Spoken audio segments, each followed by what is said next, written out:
Hey everyone, welcome to Let's Write Scripts, brought to you by Arc Studio. I'm Micah Craddy, the head of writing at Arc Studio, which is the best screenwriting app in the world. And if you want to check it out to start writing your script for free, there is a link in the description. Today in Let's Write Scripts, we are going to do 3 writing sprints where you can make progress on your script or whatever other creative writing project that you're working on. And in the breaks between those sprints, I'll be answering your screenwriting questions. We'll be chatting about screenwriting, we'll be hanging out. It's going to be a really good time. Before we get into it, I want to know, where are you and what are you writing today? Love seeing everyone from all over the world working on their different scripts. Some people are working on short films, features, pilots. And then you get like people working on plays and other things, books. And like some people are just like doing stuff for work or school and they just want to hang out with some creative folk as they do that, which is cool. All kind of writing is welcome here, but it's Let's Write Scripts, so that's what we're focused on, and that's mainly what we are going to talk about. So where are you in the world? What are you writing today? What kind of project are you working on? And then we'd like to start with a discussion question to sort of like get us in the creative mood. I don't know what you were doing before this, but I don't know, you were working, you were doing your schoolwork, you were just like dealing with stuff, but maybe not in the creative mindset. So to start thinking about that, I want to talk about something a little different today, something a little process oriented. I want to know, do you deal with the fear of failure? Because I think that is something that all creatives deal with at some point, and it's not something you can completely eliminate, but there is a point at which it can become paralyzing. And I think that can be very tricky and it can really impact your writing and just kind of your will to write, which is really hard and really sad because, like, you know, the creative drive is what brings us all here. So I want to know, how do you deal with that fear?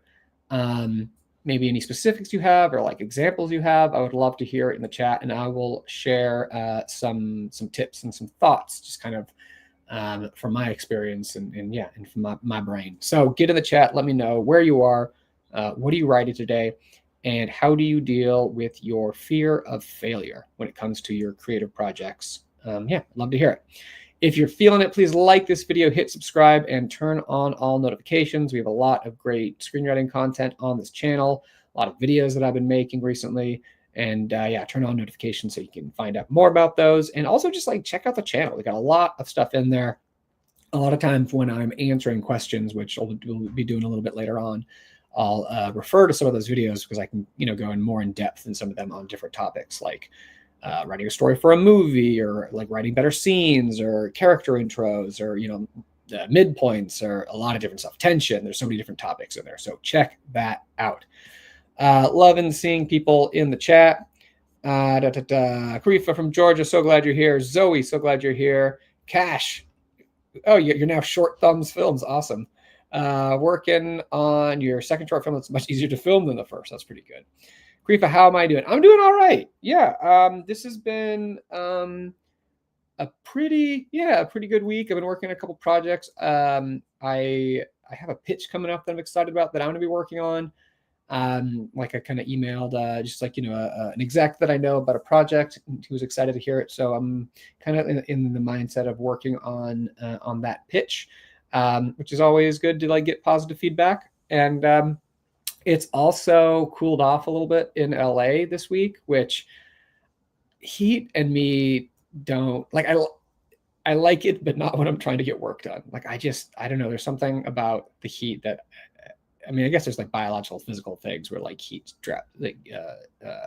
zaps your. I think I said draps because I was trying to say zaps and drains at the same time, and that came out as draps. It draps your energy, which is just like something that I just a portmanteau that I just coined. So I've been feeling my energy be drapped a lot, drained and zapped. And this week it's been a little cooler, which has been nice. But thank you so much for asking. How have you been? Oh, you've been feeling that feel of failure this week, Cash. Yeah, I'd love to hear people's thoughts on that. Zoe's working on a film script and a pilot. Juno in Massachusetts working on some plot boards. Fantastic. Christian in South Carolina working on a second draft using your tips for writing strong scenes. Yeah, I really like how that video turned out. So I'm glad that was helpful, and everyone should check that out on the channel. Steve, I feel like I haven't seen you in a minute. Working on season 2 of your sci-fi TV show, submitting a short story for publication. Oh, that's cool. Oh, fantastic. Shannon in the Valley working on a pilot. Tessa also in the Valley working on a pilot. there you go. You guys could like meet up and work on your pilots together. So the question of the week, was how do you deal with your fear of failure? And Tessa was saying, I try to combat the fear of failure with learning. If I'm not feeling up to writing, I'll read pilots or watch shows that inspire me. Oh, I love that. Yeah, bringing in new inputs. And I think that's a really key thing that I wanted to highlight, is that growth is really important. And it's one of the things that I kind of preach, is a focus on process over projects, basically, right? That like you can't put all of your hopes in any particular project, right? That like this thing is going to make me like a success or a failure, right? Like it is you as a writer. Are you growing? Are you learning? Are you a better writer now that you were, before you wrote that script? Are you growing? And I love here, like reading pilots, watching shows, inspiring you. And also that you can learn from, I think, is really important and really cool. So I love that. Pamela, in New Mexico, work on a feature rom-com. I suffer a lot from the fear of failure. I try hard to keep coming back and keep crying despite the fear, listen to music and exercise. That's interesting. Yeah, I think that's cool, because there also is like a physical component. Like there's so much, I feel like science just keeps finding out that like our minds, which, we sort of think of like as this sort of extra biological thing, like it's separate from us, but like it's just like a big meat thingy in our heads, right? And it's all connected. So the like taking care of yourself thing is so real. So like listening to music, exercising, all that kind of stuff is awesome. I love that. That's great advice. Steve Gouldoff in New York, nice, love that. Ryan with an E's here, free writing.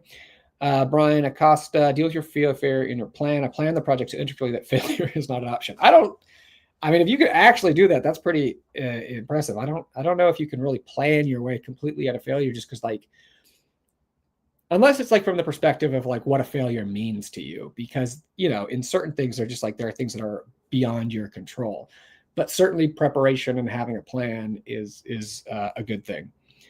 Juno, I remind myself that I'm not writing to achieve any particular level of success, but instead to create something I love. The process itself has to be fulfilling. If I'm growing, I haven't failed. Yeah, that's kind of what I was saying about growth earlier, which I think is just a really good mindset in terms of, like, it also comes down to motivation. Like, why are you doing this? And I always like to say, it's just like, if really cultivating a love for art, for creating things, is what's sustainable. I think it's like when, like, dreams are great. Like, I'm a huge dreamer. I'm a daydreamer. Oh my gosh. I walk my dogs in the morning and I'm just daydreaming like the entire time. I like love just to lay on the couch and stare at the leaves out the window and just daydream. Like, this is a deep childhood thing, because I'm the fifth kid and we would drive everywhere. My whole family packed in a minivan. We didn't have iPads or iPhones or anything like that. And so I would just stare out the window for like days at a time as we like drove to North Dakota from Southern California. And like, that's kind of what I am. So I love dreams. So dreams are fantastic, and they can like fulfill, they can juice you up and bring real pleasure. But honestly, I got a little lost when I was talking about dreams. Oh, right. Yeah. But if you're sort of, if your primary fuel is just the dream of like success, of like, of money, or like, being, like I pictured myself giving acceptance speeches and stuff like that, which is fun. But like, if that's kind of all you have, or if like that's your main mentality, your main way of looking at things, then like that can be very difficult at times, because that's where you can be disappointed, right? Where like, because it's just like, oh, I haven't done that thing, so I'm a failure. Versus like the process and growth and creating art, like that is something, like Brian was talking about planning, like that's something you can plan for, and that's something you can definitely grow on. Paula, welcome. So close to finishing your very first legit screenplay attempt. Take that attempt out. You're about to finish your first screenplay. That's so awesome. Ryan, quick question. I can come back to, what do you do when you have multiple topics for a pilot? I'm not sure what you mean by that. Topics. Can you just give me a little more clarity? Love to hear more on that. Diamond's working on your second draft of your pilot. Good luck with your rewrites. Justin working on a TV pilot and struggling with the 5-act structure. Maybe we can talk a little bit about structure later. 2:42 a.m. Productions, working in Atlanta, trying to crank out their short film script that I'm running away from. I've run away from some scripts before. Now I'm on my film festival run and I want to talk about it, but I need a script. Fantastic. Yeah, I mean, if you're going to be like on talking about projects and something, that's a thing. If you're talking yourself up and people are like, great, send it to me. Like you got to have it ready. You got to have it ready to send, because that's like the worst thing when you're just like, oh, but it's not ready yet. So yeah, good luck. And hopefully today you can get some good writing done. Fear of failure is literally paralyzing me. I wrote my vomit draft 2023 and have been hiding ever since. You know, one thing that can help is just like, you wrote your first draft. Don't expect the second draft to like solve all the problems. Like maybe just aim for just making that second draft just a little better, like figuring out one main issue that you're going to deal with in that draft. Because the point of the vomit draft would be great to get things on paper, but like then sometimes it depends on the quality of the vomit draft. Like you can be left with this big thing that you're like, oh my gosh, where do I even start? So like, don't try to like solve everything all at once. Just like really try to like focus on one thing. Maybe it's the story structure. Maybe go back and re-outline it after your vomit draft. Be like, what did I learn? What are the beats of this story? Where did I feel like it was falling flat? And like sometimes re-outlining can really help you move on with a second draft there. Creef is working on a short story. Awesome. Rosie and Boulder working on uploading your next episode using hashtags if they're still used. I'm not sure like in terms of like on social media stuff. Yeah, I think hashtags are still used, but they're really not as important. Like now when you upload things, like the descriptions, everything, even like the audio, like everything is scraped much more. So I think they're still like of some use, but like hashtags I don't think are like quite as important in terms of like searchability and stuff as they used to be here. So you have multiple ideas for a pod episode for single. I mean, choose one. Like, yeah, whatever. I mean, you choose the one that, if it's a single TV series, I would say like choose the one that you're most excited about, but also the one that like has an engine in terms of like it's a repeatable problem, right? Because like that is for TV shows that they go on, right? So, is there some sort of thing fundamentally in the construction of the show that is a repeatable thing? I highly recommend checking out my video. I made a whole series of videos, a whole course on YouTube. It's free there on how to write a TV pilot. And the first one is on developing an idea for a TV pilot. And so check that out on the channel. And I think that will really, really help. And Kelly from Kansas also here working on a rewrite. This is going to be awesome. I love it. I think in terms of the question of the week here, how do you deal with the fear of failure? I kind of talked about it as I was going through there, but I'll just kind of recap. Focusing on the process, not on an individual project, is really helpful. Are you growing? Are you improving? Also, like, I think another thing I want to say is that like failure doesn't necessarily mean you did bad. Like there's a metric between like, there are plenty of writers who, you know, historically, even like novelists who weren't discovered till like after they died, really. Like they sadly like died in poverty. And that doesn't mean their work was like suddenly got better like after they died. It's just like the moment wasn't right, you know? So separating that thing that like you can still do well, like you can still write well and create something of artistic value without it like leading to like great success, I will say. So yeah, that's another thing I would say. Also, like separating yourself from the project. Like I think that's so hard, especially if there's a project you've been working on for a long time, is you're so wrapped up in it, and like the distance between the project and you kind of collapses and you become one thing. So like you get very tied up in it. And really, I mean, it's good, you need to put yourself in the project, but like keeping that distance that like you exist and have value outside of this project, I think is really important to keep in mind. And thinking about goals, yeah, I mentioned that earlier, but like really artistic goals are more sustainable, and will make you a better writer also, if that's your motivation to become a stronger writer, to produce art of better quality. Weirdly, it's like focusing on that, on the process stuff, is going to increase your odds later on of the other kinds of success. All right. So if you're new here and you're wondering what we're going to do for the rest of this show, we're going to be doing writing sprints. And the way that works is I'm going to put a timer up on the screen. I'm going to be muted. I'm going to be like minimized. I'm going to shrink over to the side. I'm going to play some music. And during the writing sprints, you just work on whatever the writing project is that you came here to work on, whether it's a pilot or a movie or a short film or whatever it is. They're unprompted. I'm not giving you any prompts because we're all at different parts in points of our project and doing different things. So you just like use this time however you need it. Like this is your time, to dedicate to your creative aspirations or ambitions. Yeah. So, and then we'll do the timer. And then when the timer's over, we'll come back together, talk about how that sprint went, maybe what kind of issues we were dealing with, any problems we have, any questions we have. And you can ask those in the chat. And then I will answer your screenwriting questions, during the breaks. So we write all together during the sprints, but separately. And then during the breaks, we come back together and chat. So I'm going to play some music. I'm going to put 15 minutes up on the clock. And then we are going to, do some writing. And I'm also going to slow down my voice because the first sprint, the 15-minute sprint, is the chill warm-up sprint. We're getting in the zone. Maybe you're free writing. Maybe you're reading back over the last thing you were working on, just kind of like really trying to find in that creative spot. Don't put too much pressure yourself on the first sprint. It's not like, oh my God, I have to like write this many pages or anything like that. Just really get in the zone. And that's the goal. So we lower the pressure on the first sprint. So I'm going to play some music. I'm going to put this 15-minute timer up, and I'm going to catch you on the other side. We all ready to write? We pumped?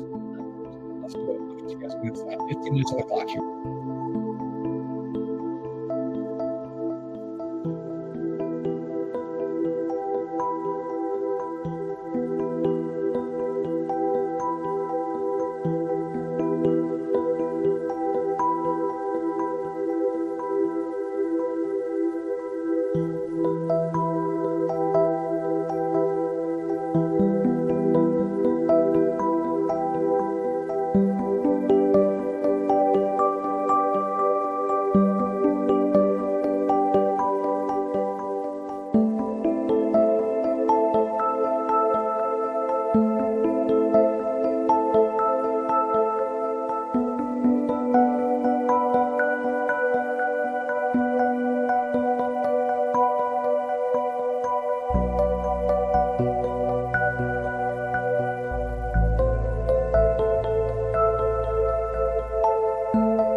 We could have jump scares like happened last week. That will bring us to the end of the first writing sprint here on Let's Write Scripts. Welcome everyone who joined during that writing sprint. This is Let's Write Scripts, brought to you by Arc Studio Screenwriting, the best screenwriting software in the world. It's what I use to write my scripts, and you can start using it for free to write your scripts by clicking the link in the description below. That was our first writing sprint. We're going to do 2 more for everyone who's doing that writing sprint. Get in the chat and let me know, how did that go? Are the muses with us today? Are you feeling blessed with their creative energy? Or are they on vacation still, maybe? Do they get lost somewhere? Are they taking a break? They're like back in the break room smoking a cigarette and drinking some coffee. That's what I'm picturing the muses right now, who just are grumbling and don't want to go on duty. Yeah, let me know. Is your writing going well? Are you struggling? And if you're struggling, is there anything in particular that you're struggling with? Any questions that you have? Could be, again, from what you're working on right now, specific struggles, specific questions. Get in the chat, let me know. Or just like general questions about screenwriting that you might have. Feel free to ask those questions in the chat, and we will talk about them during this break. That sprint went pretty well for me. I'm like, I don't know. It was like a B for me. I'm like in there. I'm engaged. I'm like wrestling with this. I'm kind of writing like a log line, but a little bit more of a expansive kind of log, like more of a paragraph description. And, there's that old thing like saying that like the shorter something is, the harder it is to write, because you're just like trying to get across so much in just, a small space. So I'm on the path. I'm like getting there, which is good, but like still got a ways to go. There were some questions in the chat. Justin was asking a little bit about 5-act structure. When it comes to like these kind of structure, like 5 acts, you want to introduce the problem, the first act, and then you just want to have a couple of escalations. Really, like the big thing is just that, like, have something change at the end of the act, right? Like it's you want it to be propulsive. The whole point of an act break, right? Like the reason they were developed was to keep you, so the audience would come back and stick around through the commercial and want to know what happens next. So you really just want to make sure that you have those very kind of hooky endings to the act, and then you just go to the climax, and then at the end you're dealing with that climax, and then you have some sort of like twist kind of resolution at the end. But really, I feel like the most important thing is just like strong act outs, you'd call those, or act breaks, that like really it's propelling you towards the next act. Nat Eden, welcome. New here, working your first script, second draft, currently fleshing out character arcs by protagonist and antagonist. Awesome. So glad you are here. Feel free to ask any questions you might have about those character arcs for your protagonist or your antagonist in the chat, and I'm happy to chat about them. Juno was chiming in with some thoughts because we were talking about failure. That was our question of the week. Kind of how do you deal with fear of failure? And I think this is important to highlight, is don't forget to celebrate your little successes. Just showing up to write each week counts. Yes. Finishing a draft, finishing a script, being brave enough to pitch a project, all those things, all those small victories are important to celebrate. And if you've had a small victory, maybe get in the chat and let me know, and we can celebrate you all together. That's kind of fun to do. So if you finished something, script, a draft, or even just like solved a problem, like, there's that feeling where sometimes where you're just like, you'll be like just banging your head against the wall trying to like solve some kind of problem in your script, and then you do it and you're just like, yes, and you like want to tell the world about it, but it's like, all right, I still have to write this thing. But like even that kind of victory should be celebrated. Anish, welcome as well. So glad you're here. William had a question regarding needle drops in screenplays, which is songs basically that appear. Is it common practice for readers to actually go and listen to get a sense of the mood and tension, or do readers only go what's the page? Okay, so this makes sense, right? So like you wrote a script and you wrote like, and then this song plays, right? And you're like, your wish is that whoever's reading your script would then go open Spotify or Apple Music or whatever and play that song as they're reading. Can you count on them to do that? No, you can't. They might, but you can't count on them. When I'm reading scripts, I feel like I do it, 30% of the time I might actually play the song. And then if it's like, because I'm excited about it and I think it's actually going to add some energy to it, and like I'm at my computer and, but it's like you can't really count on people to automatically just do that if you put it in a song. but you can like say it plays, and then you can say like a sentence about like describing the music and like what it's doing, like the poppy beats take us blah blah blah, reflect, or like, or like the raging guitars do that blah blah, something like that, where you're kind of like reflecting what that music is supposed to bring to your script, like through the action and description. So hope that helps a little bit here. Let's see here for Cree, for the muses are on strike. I mean, like, like maybe they'll settle with management, just give in to their demands. They'll come back, put their picket signs down, and get back to work, hopefully. That's great. Hey, that's a great 242. Reading through my vomit draft and realize 242. What's your name? Drop it when your next comment too, so I don't have to call you 242 AM Productions every time. That goes for everyone. I would have to say, if your name isn't like your actual name, like when you leave a comment, put like, try to like, dash your name or something. If you want me to. If you want me to say your name, then I will do that. So it's up to you, really.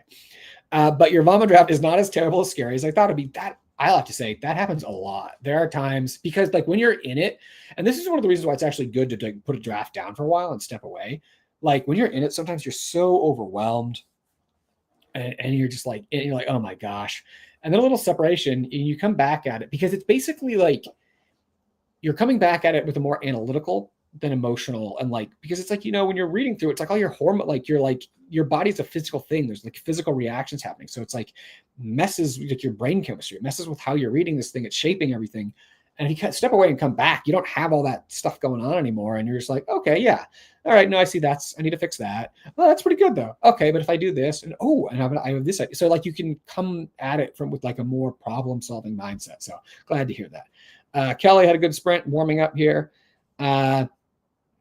Fantastic. All right, Pamela, question. I have 2 to 3 ways my feature length story can end. Having trouble choosing one. Do I write all the possible endings? I'm currently carding on ARC. Love this option. Great. Yeah. So in ARC Studio, we have the plot board, which is basically like a digital index board where you can like write all your plot beats and drag and drop them and rearrange. It's awesome. Glad you're finding it helpful. All right. So you have 2 to 3 ways that your feature length story can end. Having trouble choosing one. So there's a thing in screenwriting where you're like, all right, do I write all the possible endings? You can. Like sometimes I'll be talking with a writer, a friend, is a writer about something, and maybe they read a draft of mine and we're talking about it. And I'm like, oh, what if I could do this? I could do this. And oftentimes someone will be like, yeah, try it, because it's like, you don't really know until you try it. So you can do that. Another sort of like some like helpful way through this way to navigate this is to think about the kind of ending you want. So if you're breaking down endings, there's kind of 4 basic types. I mean, this is like a broad generalization, so don't come at me. But basically, you can break down your script or your story and what your character wants and what they needs. And I just did a thing on wants and needs, my last video on Monday about Walter White Breaking Bad, how what he wants is different from what he needs. How his external goal is different from his internal goal. So like, let's say you're writing a movie where someone is trying to get promoted, like a guy who's very focused on his career and his job is trying to get a promotion, but he's like a bad family man. Like he's a bad husband and father. He like needs to be more patient, or he needs to like be more like, he needs some sort of emotional thing he's lacking. Right. So you have his external goal, like trying to get this promotion, and his internal goal, where it's like the thing that's going to try to make him kind of a better person, basically. And if you take those two, not exponents, variables, those 2 variables, it gives you 4 possibilities, right? Because it's like he either gets or doesn't get what he wants, and he either gets or doesn't get what he needs. So there's 4 endings, right? The one where he gets what he wants and what he needs, the one where he gets what he wants but not what he needs, the one where he gets what he needs but not what he wants, and then the one where they get neither of them, right? So if you kind of use that kind of grid, you can sort of be like, okay, what kind of story is this? Is this a happy ending where they get everything they want? They got like the job and they get promoted? Is this a tragedy where they lose both? He doesn't get the job and he doesn't learn his lesson, maybe loses his family or something. Or is this a bittersweet thing where it's like, he gets the promotion, but like doesn't learn his lesson. And so like he's got what he wanted, but he's not happy at the end, Or is it he didn't get the job, but he, learned his lesson and is a better person now.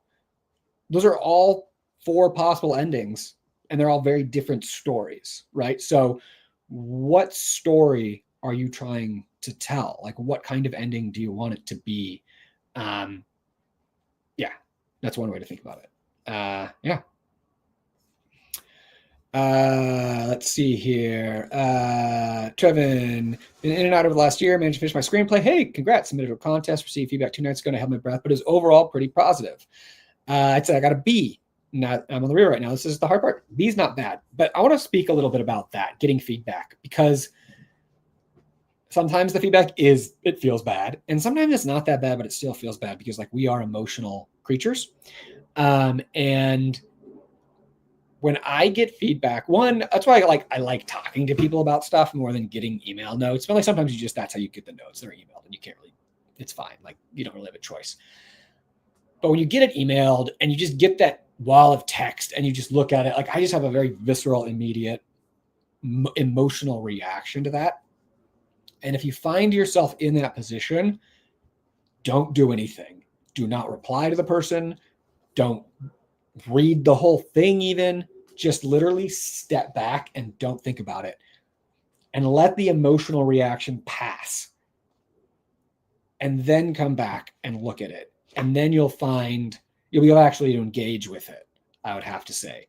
So I'm glad, Trevin, it sounds like you're not in this issue, like you're dealing with it. But like to everyone, if you find feedback that you're really struggling with, or like it makes you mad, or like it frustrates you, or it makes you sad, or any of those kind of things, just step back, let the emotional reaction happen. You don't want to reply right away. You don't want to like try to prove to them that they're wrong, or what.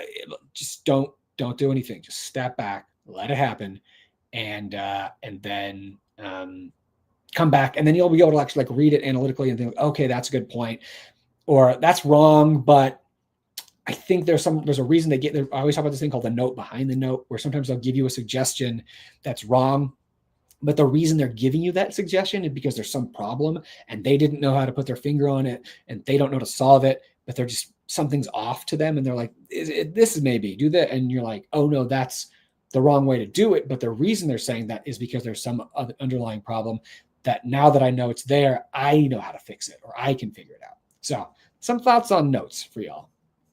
And welcome, Quand. Glad you're here. Amanda, any tips for getting your momentum back after taking a break from writing? Things were going well, then unexpectedly I had to say, blah. I'm sorry, I'm gonna slow down here. I got very excited about my answers sometimes, and like I just like, yeah, go. Any tips for getting your momentum back after taking a break from writing? Things were going well, then I unexpectedly had to take some time off, and now all my ideas seem to have disappeared. LOL. I love the little LOL there at the end. Just a little tag. I'm like, this is a horrible situation. LOL. Yeah. I mean, think about it like writing is a creative pursuit, but I also like to think of it in like physical terms.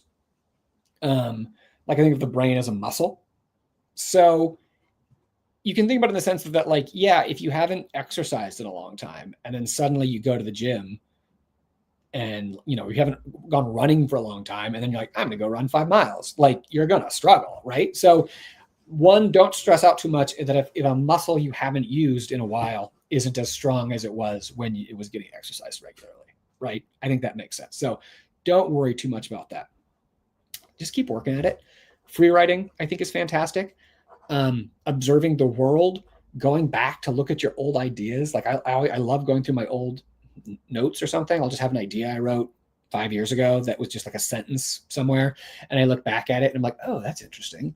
Or you know what, that actually, if I combine that with this other thing, so there's different ways of processing, but like, don't stress out. Just keep going at it. Free writing, looking at the world, reading things, watching things, like bringing in inputs. All those kind of things can help you get back into it. Steve, submitted my short story to a couple magazines and finished a pretty decent third draft of episode 1 and season 2 of my show. Now I'm going to work on a second draft, episode 2 now. Fantastic, man. Keep on rolling. I love your productivity. Diamond, I really appreciate this screenwriting support group every week. Yeah, it's so weird because it's like what is this thing that we're doing here? Like, I know some people refer to it as a class, which is interesting and kind of cool, which I think helps. It's like, it's a show. It's a hangout. It's a practicum. It's a seminar. Like, it's a group therapy session. I'm your hype man.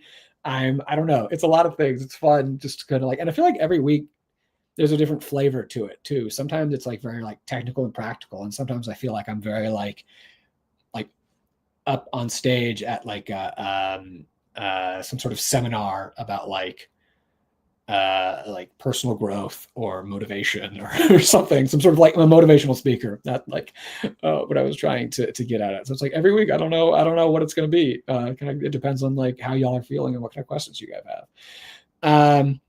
All right, but that's awesome.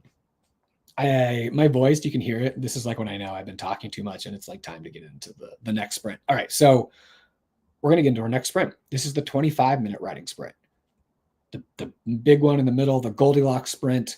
You're warmed up. You're not too tired. I love the 25-minute sprint. It's where I often get my my best work done. See, I like, my brain always is just trying to combine words. So I tried to do best and work together and it came out with worse. Anyways, we're going to do a 25-minute writing sprint. So I'm going to put a 25-minute timer up. I'm going to play some music and minimize myself again. I'm going to shut up and I'm going to start writing. And then we're going to come back for one more break. And in that break, I'm going to show the sandwich of the week. And if you're new here and you're like, what is the sandwich of the week? You're going to have to wait 25 minutes to find out. But it is worth it because it's a beautiful sandwich that was delicious. You don't get to eat it, though, so maybe it's not worth it. For me, it was worth it. Anyways, 25 minutes on the clock. So happy y'all are here. So happy y'all are writing. Let's put our focus in on this and just really give it all we got. And yeah, just have fun. Let's have fun with it. So 25 minutes on the clock. Play some music here. You guys ready to write? Pumped up? You feeling it? I'm feeling it. Let's do it. Catch you on the other side.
right. Brings us to the end of the second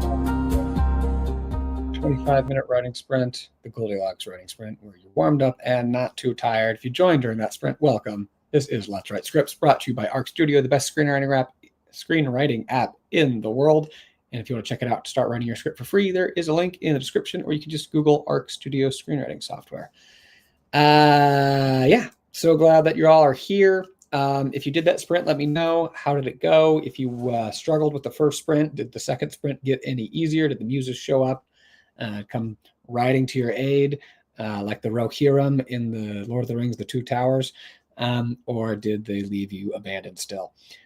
Or if they were with you in the first sprint, did they get tired and go away? Let me know how that writing sprint went. And if you were struggling with anything in particular, feel free to ask in the chat any questions about screenwriting in general, or anything like specifically about your script that you're dealing with in the chat. I'd love to get into it. Just a quick announcement. We are doing Let's Write Scripts, of course, next Wednesday, same time, same place, 1 p.m. Pacific, and the Arc Studio Screenwriting channel here on YouTube. You can RSVP for it by clicking the link in the description below, or you can just show up on the channel at 1 p.m., which I feel like is what like most people do. Anyways, when they, I feel like, yeah, people are just like no and show up at the time here. In just a second, I'm going to show the sandwich of the week, and yeah, great. So actually, I'm just going to show the sandwich of the week right now. So if you're wondering what the sandwich of the week is, every week I basically show the best looking sandwich that I made that week, or maybe the most delicious sandwich. And it's become a little bit of a highlight here on Let's Write Scripts. We're all fans of sandwiches, and I in particular love them. So this is the sandwich of the week, this beauty here, which I'm pretty proud of. This was on a ciabatta roll, and then I grated some Romano cheese on the top of the ciabatta roll and toasted it. So it gave that nice kind of melted cheese crumbly look at the top of the ciabatta roll. And yeah, and then we did avocado, turkey, cheddar cheese, sun-dried tomatoes, pickles, greens, mayonnaise, mustard, and this was like delicious. And like the ciabatta roll, like the toasting and the Romano was just like kind of had a little bit of that like Parmesan almost kind of taste to it. And I guess that's Parmigiano Romano, right? Is that what it is? Anyways, it was like crunchy and delicious, and it was fantastic. So this was really one of the best. Oh, I also like kind of like brushed it with olive oil on the top and added a little olive oil. I forgot, like in the sandwich itself, which like oils are, I feel like slept on a little bit, like in homemade sandwiches. Like you go someplace to get a sandwich, you put oil, but at home people don't necessarily do that. Yeah, it was a great idea. I loved it. Like it was like shaving the Romano on top of it, but I had to be very careful when I put it in my toaster oven because I didn't want all like the cheese to fall off of it. Did I say pimento? There's no pimento. There's pickle.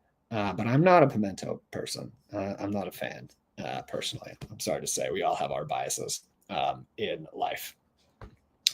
Quand, that was your name, right? 2:42 a.m. Productions. Yes. Was asking about if anyone has idea of just like how reveals happen. A character is hidden from the scene and then revealed as for a surprise twist. You know, honestly, that's something I feel like happened a lot in like I don't know why I just suddenly had a flashback to like Batman, the animated series when I was a kid. Like there'd be like some sort of figure in the shadow that you think was something, and then they'd step out and they were someone else. I feel like that happened a lot kind of like in those shows. I will say though that like in terms of that reveal, what you want to keep in mind of is just like, what does the audience know and what do the other characters know, right? Does the audience know? Is this a surprise for the audience and the characters? Does the audience supposed to know? Is it supposed to be a misdirect where they think it's one person and then it turns out to be another person? Or is it just a complete mystery?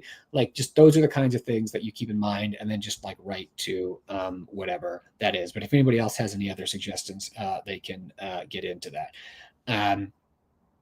Juno, yeah, it was Romano. Sorry, I graded Romano, not pimento, on top of it. Yeah.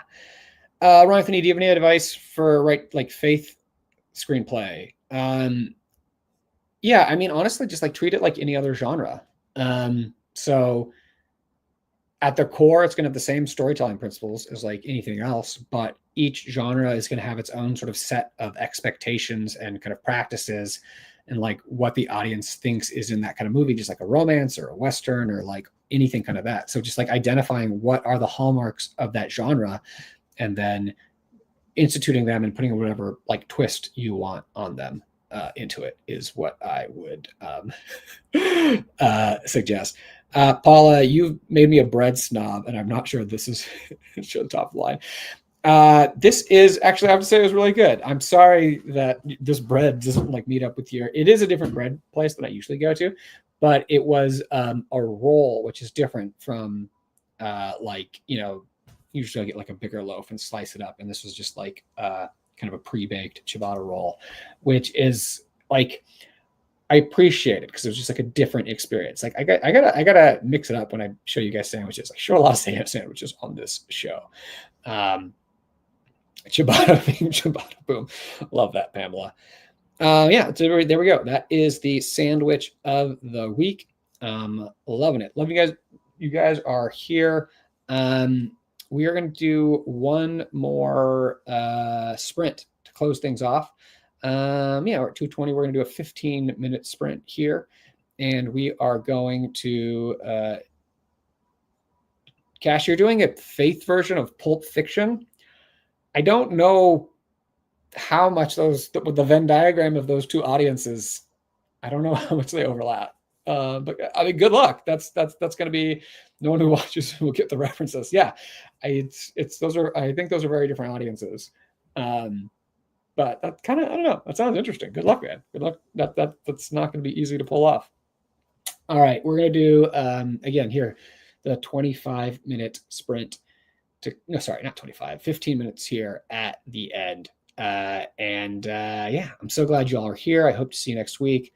If you have to leave during the sprint, no worries. Just say farewell in the chat and let me know how your writing went. And then, and if you stick around though till the end, we'll say our final farewells together. And then I hope to see you all again next week and hope you get more writing done outside of Let's Write Scripts this week. So I'm going to play the music one last time, put 15 minutes on the clock, and we're going to get into it and really try to like, if you're staying for the sprint, like lock in and just like give it your attention. Because sometimes when you're getting tired, the mind starts to wander, your phone suddenly starts to look very attractive. But let's just try to like lock in here and take advantage of this time we have together. So 15 minutes on the clock, music going. Let's do it one more time.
And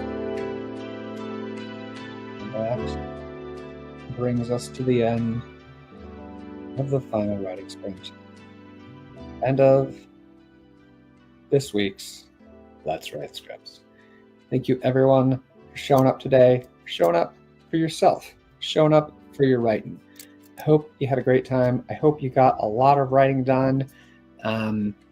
Maybe learned something, made some progress, just like got to work out that creative muscle in your head, and had some fun. I had a great time with y'all. I got some great writing done, and I love hanging out with you guys and talking about these things. I love answering your questions because it forces me to think about things that like maybe I haven't thought about directly. So yeah, hope it was worth it. And please keep writing. Don't just write on Wednesdays if you can. Write other days of the week. But I do hope to see you next week, same time, same place, 1 p.m. Pacific, here on the Arc Studio YouTube channel. Please check out the rest of our videos. I just dropped one on Monday about Walter White and Breaking Bad, and looking at character goals and how the internal, external goals of characters can really help you develop their character. So please look at that. Leave some comments. Let me know what you think about it. And yeah, until next week, be kind to yourselves and happy writing, everybody. See you later.